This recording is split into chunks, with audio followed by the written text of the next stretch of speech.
Hi, my name is Hana Halling.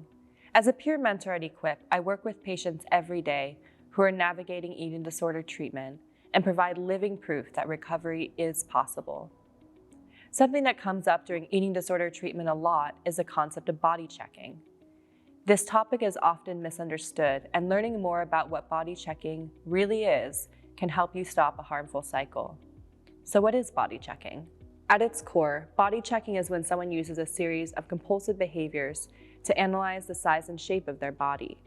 Body checking is more than just the occasional glance in the mirror. It is a repeated, stress-induced behavior that significantly affects your life and mental health. This could look like repeated flesh pinching, body part measuring, asking others for reassurance about your appearance, or weighing. It may also look like compulsively touching parts of your body to feel how big or small they are. Body checking is usually an outward response to something happening inside, like weight-related fears, negative body image issues, or body dysmorphia. Like other compulsive behaviors, the reassurance that body checking brings never really feels satisfying enough, which usually drives a person to continue repeating them.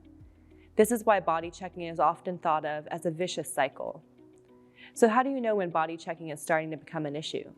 Because these behaviors are so normalized in our world, steeped in diet culture, it can be hard to tell.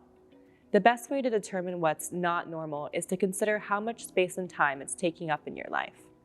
Do you sometimes need reassurance on an outfit, or are you routinely staying home from events after spending hours in the mirror?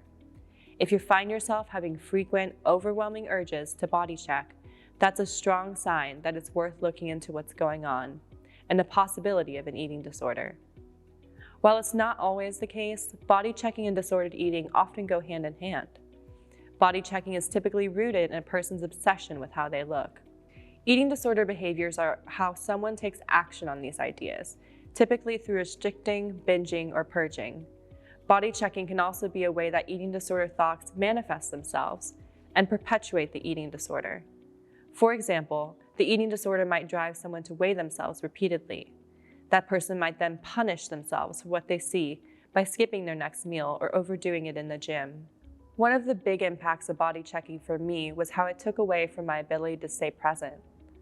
Instead of enjoying being with friends or family or doing the things I love, I was worried about how my body looked. Letting go of body checking meant re-engaging in my life. Body checking can be difficult to stop, but that doesn't mean it's impossible. There are many strategies you can use to overcome body checking. Just cultivating an awareness of what body checking is and when you're doing it can make a huge difference. If you can take a moment to pause in between a thought and a behavior, you might be able to write out the urge to body check. Another tool to try is a DBT tool called opposite action. This is where you recognize the urge and try to do the opposite behavior. For example, gently rubbing your stomach instead of pinching it. If you're worried you might have an eating disorder, seeking out treatment is so important. Equip is a virtual eating disorder treatment program that matches you with a 5-person care team who can help provide individualized guidance on how you can reduce body checking behaviors and help you address the thoughts and feelings driving them. With the right tools and support, you can overcome body checking and create space for a more joyous and peaceful relationship with your body.